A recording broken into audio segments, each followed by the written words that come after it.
Hey you guys, it's Lilium here. Today I'm coming at you with another creepypasta that was requested. And this creepypasta is called The Russian Sleep Experiment. I know that it kind of defeats the purpose of, reading a extremely disturbing story, but I kind of like these reading videos myself from other people, so let's read. The Russian Sleep Experiment. Russian researchers in the late 1940s kept 5 people awake for 15 days using an experimental gas-based stimulant. They were kept in a sealed environment to carefully monitor their oxygen intake so the gas didn't kill them, since it was toxic in high concentrations. This was before closed-circuit cameras, so they had only microphones and 5-inch thick glass porthole-sized windows into the chamber to monitor them. The chamber was stocked with books, cots to sleep on, but no bedding, running water and toilet, and enough dried food to last all 5 for over a month. Everything was fine for the first 5 days. The subjects hardly complained, having been promised, falsely, that they would be freed if they submitted to the test and did not sleep for 30 days. Their conversations and activities were monitored, and it was noted that they continued to talk about increasingly traumatic incidents in their past, and the general tone of their conversations took on a darker aspect after the 4th day mark. After 5 days, they started to complain about the circumstances and events that led them to where they were, and started to demonstrate severe paranoia. They stopped talking to each other and began alternately whispering to the microphones and one-way mirrored portholes. Oddly, they all seemed to think they could win the trust of the experimenters by turning over their comrades, the other subjects in captivity, with them. At first, the researchers suspected this was an effect of the gas itself.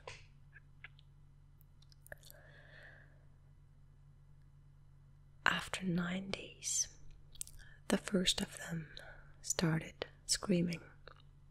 He ran the length of the chamber repeatedly, yelling at the top of his lungs for 3 hours straight. He continued attempting to scream, but was only able to produce occasional squeaks. The researchers postulated that he had physically torn his vocal cords. The most surprising thing about this behavior is how the other captives reacted to it, or rather, didn't react to it. They continued whispering to the microphones until the second of the captives started to scream. The second non-screaming captives took the books apart, smeared page after page with their own feces, and pasted them calmly over the glass portholes. The screaming promptly stopped.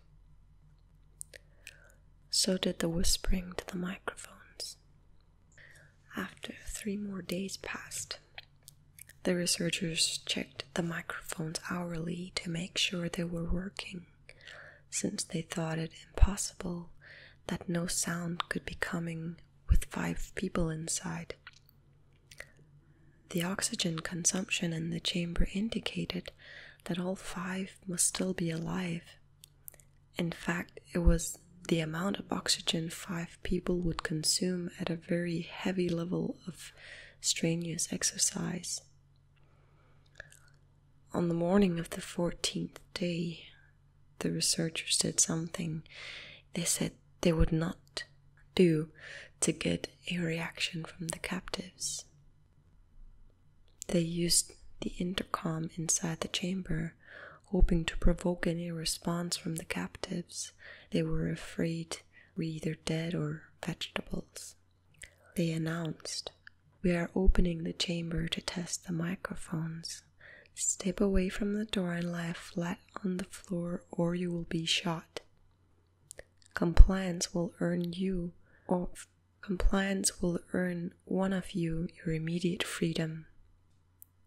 To their surprise, they heard a single phrase in a calm voice respond, "We no longer want to be freed." Debate broke out among the researchers and the military forces funding the research. Unable to provoke any more response using the intercom, it was finally decided to open the chamber at midnight on the 15th day. The chamber was flushed of the stimulant gas and filled with fresh air, and immediately voices from the microphones began to object. 3 different voices began begging, as if pleading for the life of loved ones, to turn the gas back on. The chamber was opened and soldiers sent in to retrieve the test subjects. They began to scream louder than ever, and so did the soldiers when they saw what was inside.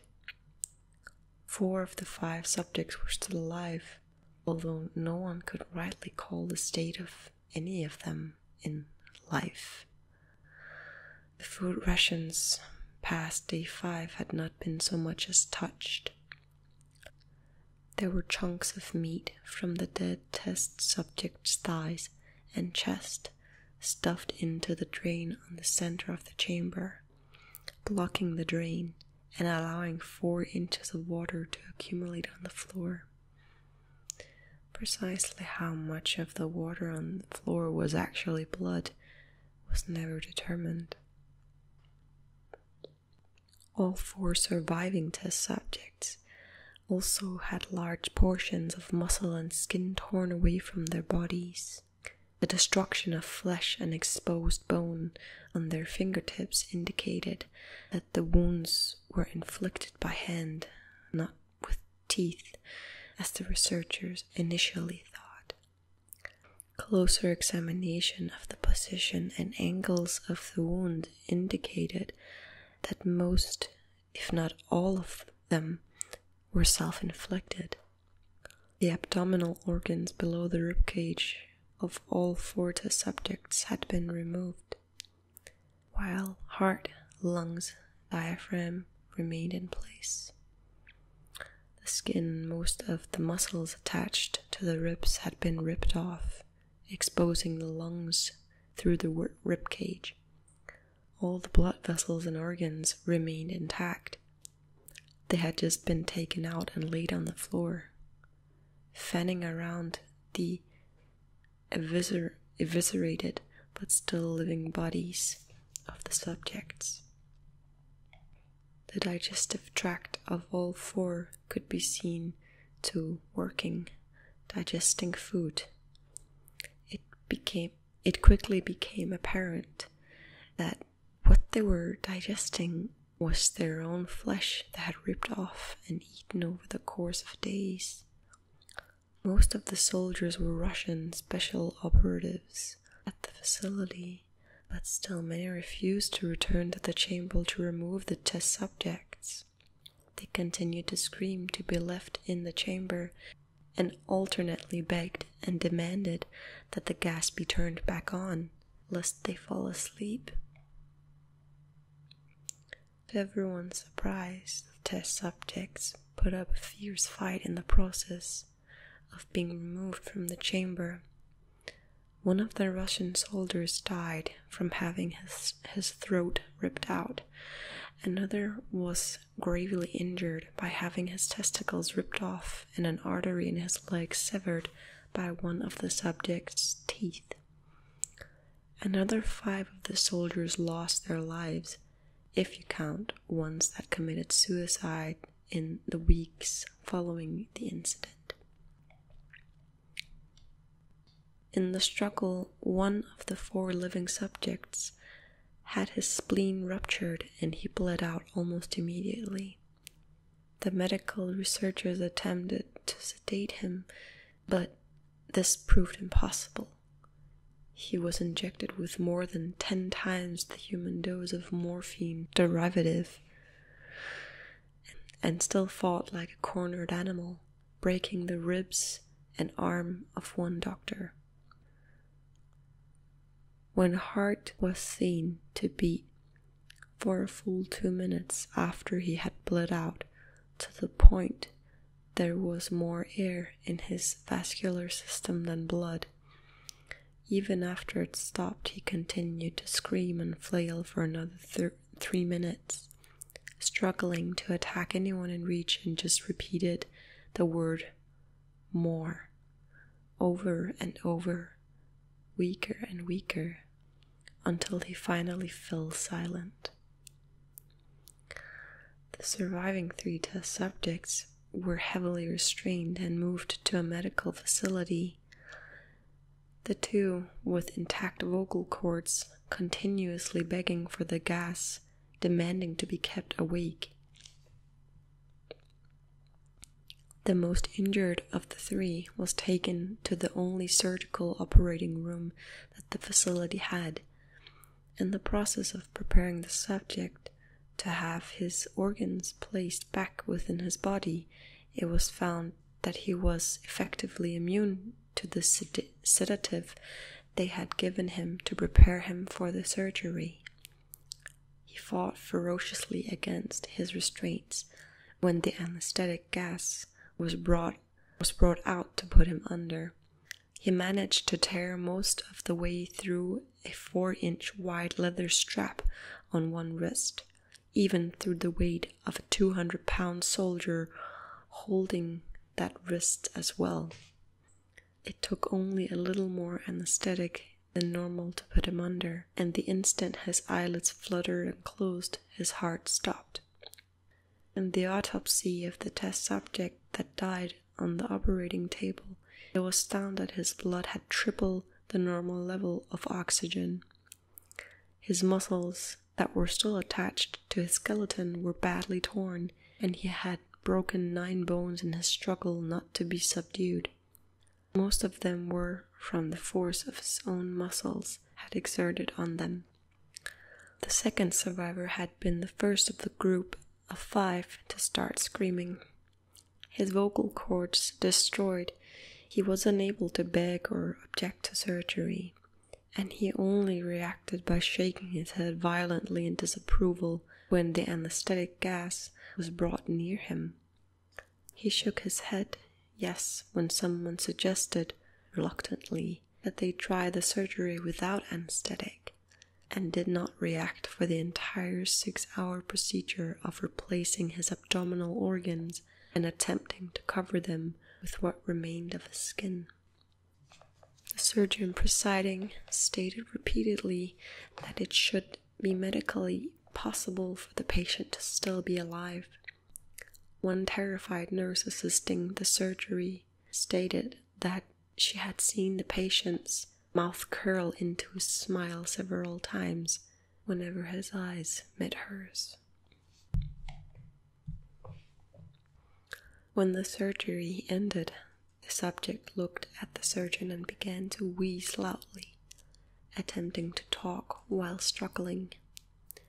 Assuming this must be something of drastic importance, the surgeon had a pen and pad fetched so the patient could write his message. It was simple. Keep cutting. The other 2 test subjects were given the same surgery, both without anesthetic as well. Although they had to be injected with a paralytic for the duration of the operation. The surgeon found it impossible to perform the operation while the patients laughed continuously. Once paralyzed, the subjects could only follow the attending researchers with their eyes. The paralytic cleared the system in an abnormally short period of time, and they were soon trying to escape their bonds. The moment they could speak, they were again asking for the stimulant gas. The researchers tried asking why they had injured themselves, why they had ripped out their own guts, and why they wanted to be given the gas again. Only one response was given: I must remain awake. All 3 subjects' restraints were reinforced, and they were placed back into the chamber awaiting determination as to what should be done with them.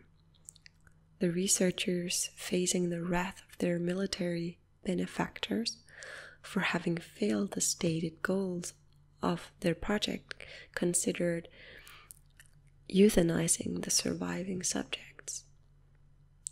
The commanding officer, an ex-KGB, instead saw potential and wanted to see what would happen if they were put back on the gas. The researchers strongly objected, but were overruled. In preparation for being sealed in the chamber again, the subjects were connected to an EEG monitor and had their restraints padded for long-term confinement. To everyone's surprise, all 3 stopped struggling the moment it was let slip that they were going back on the gas. It was obvious that at this point all 3 were putting up a great struggle to stay awake. One of the subjects that could speak was humming loudly and continuously. The mute subject was straining his legs against the leather bonds with all of his might. First left, then right, then left again, for something to focus on. The remaining subject was holding his head off his pillow and blinking rapidly. Having been the first to be wired for EEG, most of the researchers were monitoring his brainwaves in surprise. They were normal most of the time, but sometimes flatline, inexplicably. It looked as if he repeatedly suffering brain death before returning to normal.